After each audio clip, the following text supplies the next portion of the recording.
Hello everyone, कैसे हैं? I hope आप लोग बहुत अच्छे होंगे और मैं प्रतिभा स्वागत करती हूं आपके ही अपने परिवार एम सिलेक्शन में। और आज जैसे कि मैंने आप लोगों से कहा था कि मैं टीचिंग एप्टीट्यूड का पीवाईक्यू लेकर आऊंगी, तो आज मैंने सोचा कि आज टॉपिक ना करके आज हम पीवाईक्यू स्टार्ट करा देते हैं, जिससे आपको ये पता चलेगा कि आपको जो भी कंटेंट दिया जा रहा है, जो भी मैं पढ़ा रही हूँ, वो एग्जाम के पॉइंट ऑफ व्यू से कितना हेल्प करेगी।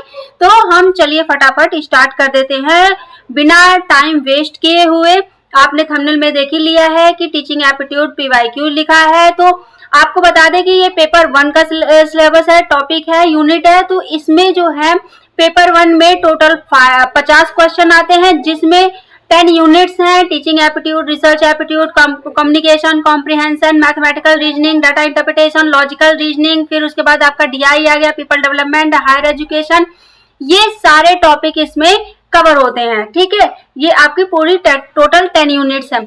अब इस 10 यूनिट का जो पहला यूनिट है वो आपका है टीचिंग एप्टीट्यूड। मैंने जो 4th यूनिट है आपका, नहीं 3rd यूनिट है कम्युनिकेशन, वो मैंने प्रॉपर कंप्लीट करवा दिया है। आप जाके चैनल पे चेक कर लेते हैं, मैंने उसके पीवाईक्यू भी करवा दिए हैं और भी मैं पीवाईक्यू लेकर आऊंगी। अभी फिलहाल सिलेबस हम लोग कंप्लीट करते हैं, तो इसके लिए प्लीज मेरे चैनल को सब्सक्राइब, लाइक, शेयर जरूर कर दीजिए, जिससे आपको ये बेनिफिट मिलता रहे। ठीक है, और मैं कुछ ना कुछ नई करंट अफेयर्स भी आप लोगों को अपडेट देती रहती हूँ। चलिए स्टार्ट कर देते हैं। हमारा पीवाईक्यू है पहला क्वेश्चन नंबर जो हमारा पहला है, चलिए स्टार्ट करते हैं।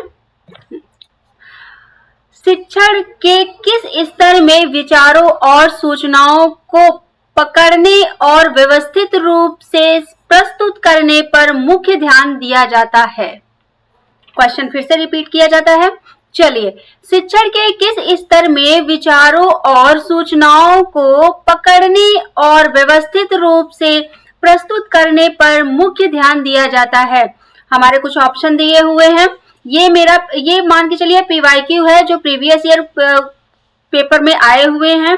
ठीक है, तो मैं यही अभी सॉल्व करवाऊंगी। मॉक टेस्ट का मैं अभी कमेंट नहीं करूंगी कि मॉक टेस्ट आप लोग को मैं दूं, मैं इसलिए प्रीवियस ईयर करवा रही हूँ, जिससे आपको ये पता चले कि जो भी मैं आपको पढ़ा रही हूँ वो आपके एग्जाम के पॉइंट ऑफ व्यू से ही इम्पोर्टेंट है। मैं इधर उधर की चीजें नहीं पढ़ा रही हूँ। चलिए ऑप्शन देख लीजिए, यहाँ पर आ गया है स्मृति यानी कि मेमोरी हो गया। फिर आपका ऑप्शन बी कहता है समझ, अंडरस्टैंडिंग। ऑप्शन सी कहता है चिंतनशील यानी कि रिफ्लेक्टिव। और ऑप्शन डी कहता है स्वायत्त यानी कि ऑटोमोनस। ठीक है, तो अब यहाँ पे हम इसका आंसर देख लेते हैं। तो इसका आंसर जो है आपका आंसर नंबर आपका हो जाएगा बी। क्या हो जाएगा? आंसर नंबर हो जाएगा बी। ठीक है, तो चलिए फटाफट दूसरे क्वेश्चन पे बढ़ते हैं। ठीक है, आइए देखिए यहाँ पर क्या दिया हुआ है। यहाँ पे दे रहा है कि क्वेश्चन नंबर दूसरा क्या कह रहा है, चलिए इसको भी देख लेते हैं। शिक्षण के किस स्तर में आलोचनात्मक सोच को बढ़ावा देना प्रमुख विशेषता है? शिक्षण के किस स्तर में आलोचनात्मक सोच को बढ़ावा देना प्रमुख विशेषता है? स्मृति, ऑप्शन ए, ऑप्शन बी समझ, फिर आपका आ गया ऑप्शन सी चिंतनशील, या फिर ऑप्शन डी स्वतः। वही सेम को आपके क्वेश्चन है, बस क्वेश्चन आपका चेंज हुआ है, आपका जो ऑप्शन है सेम है। तो यहाँ पर हम अगर बात कर लेते हैं कि हमारा जो आंसर है, तो यहाँ पे बात फटाफट कर लेते हैं। आंसर क्या हो जाएगा हमारा? रिफ्लेक्टिव हो जाएगा। क्या हो जाएगा? रिफ्लेक्टिव हो जाएगा। ठीक है, तो ये चीजें तो आप लोगों को समझ में आ गई होंगी कि आंसर आपका सी हो जाएगा, रिफ्लेक्टिव। ठीक है, चलो अब हम नेक्स्ट क्वेश्चन की तरफ चलते हैं। हमारा क्वेश्चन नंबर 3 क्या कहता है, चलिए देख लेते हैं फटाफट। क्वेश्चन नंबर 3 ये कहता है, वेट अ सेकेंड, हाँ चलो क्वेश्चंस तो दिख रहे हैं, कोई डाउट तो नहीं है। चलो, निम्नलिखित में से शिक्षण का उच्चतम स्तर कौन सा है? निम्नलिखित में से शिक्षण का उच्चतम स्तर कौन सा है? स्मृति, समझ, चिंतन, सोच। यानी कि जो टीचिंग का लेवल वो हाईएस्ट लेवल क्या कौन सा है? ठीक है, तो which of the following is the highest level of teaching, यानी कि टीचिंग का हाईएस्ट लेवल क्या है? मेमोरी हो गया, अंडरस्टैंडिंग हो गया, रिफ्लेक्टिव हो गया या थिंकिंग हो गया।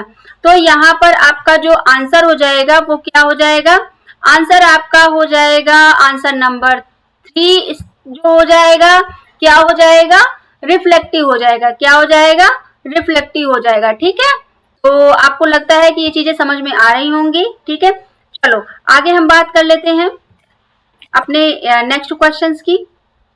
क्वेश्चन नंबर 4 की, कौन सा शिक्षण सिद्धांतकार शिक्षण के बोध स्तर से जुड़ा है?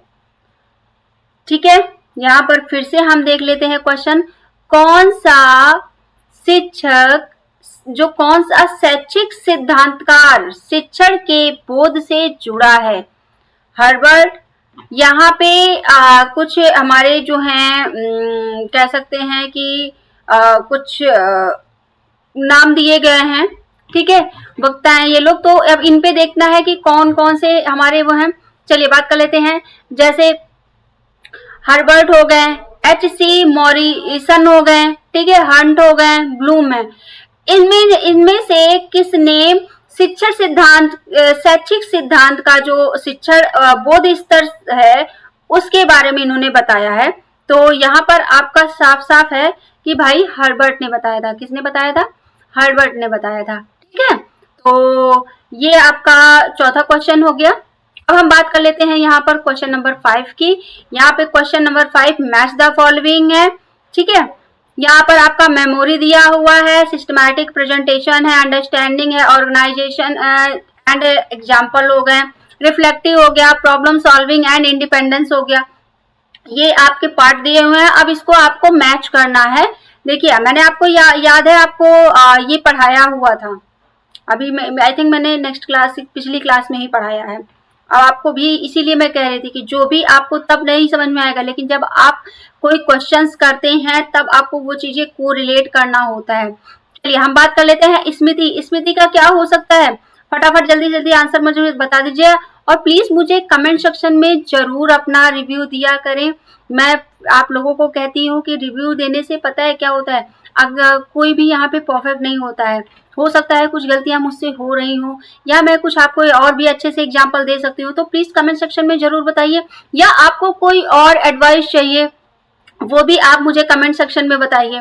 हमारे यहाँ एक पर्सन है जो मुझे बहुत कमेंट करते हैं। ठीक है, मैं नाम नहीं उनका लूंगी, लेकिन हाँ वो मुझसे उन्होंने पूछा कि आप मैंने नोट्स के लिए बताया, क्या बताया? मैंने वीडियो भी बना दी, मैंने शॉर्ट्स भी उनके लिए बना दिए। ठीक है, कि इस तरीके से कर लीजिए।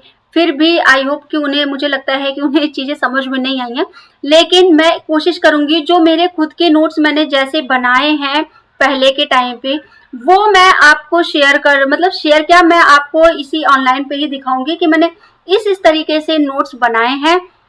आप लोगों को भी उसी तरीके से बना सकते हैं। जो मैं पढ़ा रही हूँ अगर आप उसी को लिखते जा रहे हैं ना, तो आपको खुद ही समझ में आ जाएगा कि आपको नोट्स किस तरीके से बनाने हैं और किस तरीके से आपको अपनी तैयारी करनी है। सबसे पहले मैं यही कहती हूँ सबसे कि प्लीज एक कोई भी पेपर हो, चाहे वो यूजीसी नेट हो, चाहे वो यूपीएससी हो, चाहे वो स्टेट पीसीएस हो, चाहे वो वनडे एग्जाम हो, किसी भी एग्जाम की तैयारी करने से पहले आप उसके पीवाईक्यू उठाइए। पीवाईक्यू उठा के देखिए क्वेश्चंस किस टाइप का पूछा जा रहा है। फिर उसके बाद आप उसके सिलेबस को एनालिसिस करिए। ठीक है, कि क्या क्या इसमें टॉपिक है, क्या क्या चीजें कवर करनी है। जब आप पीवाईक्यू और एनालिसिस सिलेबस का करते हैं, यहीं से आपका सारा चीजें कवर हो जाता है। ठीक है, फिर आपको समझ में आ जाता है कि आपको क्या पढ़ना है, क्या नहीं पढ़ना है। हम आपको केवल गाइड कर सकते हैं, हम आपको बता नहीं सकते, लेकिन कोशिश करेंगे कि मैं आपको वो भी चीजें लिख कर भी बताऊं। ठीक है, अब देखिए ऑफलाइन क्लास तो है नहीं कि मैं आप लोगों को ये चीजें लिख के बताऊं, और अभी मैंने आपको पहले ही बताया था कि मेरे पास अभी रिसोर्सेस का है कि मैं ऑनलाइन क्लासेस नहीं ले पा रही हूँ। एक्चुअल में थोड़ा सा मेरा टाइम शेड्यूल जो है वो थोड़ा बिजी है, तो इसलिए मैं अभी वीडियो ही आपको दे पा रही हूँ। और कुछ चीजें हैं जो मैं आने वाले टाइम पे ऑनलाइन क्लासेस लेकर भी आपको वो शॉर्ट आउट आपकी जो भी प्रॉब्लम्स है उसको करने की कोशिश करूंगी। ठीक है, तो चलिए अभी हम लोग पढ़ लेते हैं अपना 5वां क्वेश्चन क्या है। यहाँ पे क्या दिया है? मेमोरी। मेमोरी का क्या होना चाहिए बताइए फटाफट। मेमोरी का क्या होना चाहिए? प्रॉब्लम सॉल्विंग एंड इंडिपेंडेंस, यानी कि क्या होना चाहिए? फटाफट बताइए। स्मृति का क्या होगा? समस्या समाधान और स्वतंत्रता। ठीक है, ये इसका ऑप्शन हो जाएगा। फिर उसके बाद क्या होगा? हमारा जो ऑप्शन 2 है समझ यानी कि अंडरस्टैंडिंग, ये क्या होगा? व्यवस्थित प्रस्तुति होती है। ठीक है, इसका क्या हो जाएगा? इसका 1 हो जाएगा, व्यवस्थित प्रस्तुति। फिर चिंतन का क्या हो जाएगा? चिंतन का हो जाएगा आपका बचा एक ही, यानी कि सामान्यीकरण और उदाहरण। ठीक है, तो ये आपके ऑप्शन नंबर सी जो है ये हमारा सही है।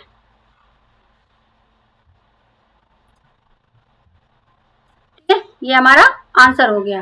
तो आई होप को आपको ये जो 5 क्वेश्चंस मैंने एक सेट पूरा कंप्लीट करा दिया है, आपको समझ में आया होगा। और प्लीज मेरे चैनल को सब्सक्राइब लाइक शेयर जरूर करिए, और जिससे ज्यादा से ज्यादा लोगों के पास ये जो भी इंफॉर्मेशन है, जो भी बिगनर है, जिन्हें चीजें समझ में नहीं आती हैं, क्योंकि नए नए जब स्टार्ट करते हैं ना तो उन्हें चीजें समझ में नहीं आती हैं, तो उनको ये इंफॉर्मेशन मिल सके और इसका वो लाभ उठा सके। ठीक है, तो आज के लिए देखिए मैंने आपको एक यूनिट एक सेट पूरा करा दिया है। प्रीवियस ईयर क्वेश्चंस जो आप टीचिंग एप्टीट्यूड का 5 क्वेश्चंस आते हैं वो मैंने कंप्लीट कर दिया है, और फिर मैं आपको नेक्स्ट में भी अपलोड करूंगी। जब मैं ये पूरा कवर कर लूंगी टॉपिक ना पेपर 1 का, तब मैं मैराथन पूरा फुल लेंथ आपको लेकर आऊंगी। आपके PYQs हो गए या क्वेश्चन पेपर, वो पूरा हम कवर करेंगे। ठीक है, अभी क्या है, अभी जो जो टॉपिक हम पढ़ रहे हैं, जो भी यूनिट पढ़ रहे हैं, उसके हम 5 क्वेश्चंस आपको कवर कराएंगे। ठीक है, तो आई होप आज के लिए इतना ही रखते हैं। नेक्स्ट वीडियो में हम नेक्स्ट टॉपिक के साथ मिलेंगे। तब तक के लिए thank you so much, bye bye, take care, और प्लीज मेरे चैनल को सब्सक्राइब जरूर करें। Bye bye.